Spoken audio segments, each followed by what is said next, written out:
Salah satu indikator laju inflasi menunjukkan peningkatan harga lebih moderat dari perkiraan. Indeks harga pengeluaran konsumsi pribadi atau PCE meningkat 2,4% secara tahunan, lebih rendah dibandingkan estimasi sebesar 2,5%. Ini masih di atas target Bank Sentral Amerika Serikat atau Federal Reserve sebesar 2%. We saw numbers that were largely in line with expectations, but it's important to remember those expectations were for inflation numbers to be still elevated, to show continued signs of elevation, and to be well north of the Fed's preferred number of 2%. And we're not even where things round to 2%. We round to 3%, and we see some signs of those numbers beginning to increase and tick up in speed. Tanpa menyertakan pangan dan energi, dua kebutuhan yang harganya memiliki volatilitas tinggi, peningkatan PCE inti berada pada angka 2,8%. Dua indikator utama laju inflasi yang telah terbit sebelumnya juga menunjukkan peningkatan signifikan setelah kurang lebih setahun ini turun secara teratur.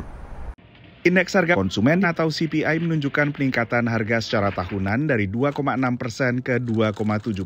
Sementara indeks harga produsen yang memantau harga di tingkat grosir meningkat ke 3%, setelah sebelumnya berada pada angka 2,6%. The Fed sendiri akhirnya tetap menurunkan kembali suku bunga acuan pada pertemuan terakhirnya untuk 2024. We see the risks as two-sided, moving too slowly and needlessly undermine economic activity in the labor market, or move too quickly and needlessly undermine our progress on inflation. So we're trying to steer between those two risks. And on balance, we decided to go ahead with a further cut.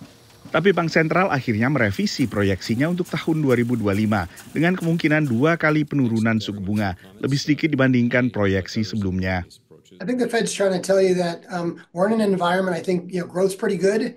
I think inflation's going to be higher than expected, and I think they're trying to signal to the market that things are an environment where they don't want to continue to stoke these kind of animal spirits, if you will, by lowering rates and really adding more risk to the market. The Fed gave us their view of what's going to happen in 2025. That's for 2 rate cuts from the dot plots. That used to be 4. I think the Fed is signaling very strongly to us that data dependency means really paying attention to inflation. We had thought the shift had been made just to the jobs market. The Fed had been vocal about that. But now we hear Fed Governor Hammack making very clear that this could also be an inflation story for 2025. So data dependency really is the Fed paying attention to everything all at once. Dalam iklim usaha dengan suku bunga tinggi, penciptaan lapangan kerja belakangan terus tertekan. Dari Washington DC, Nova Purwadi dan tim VOA.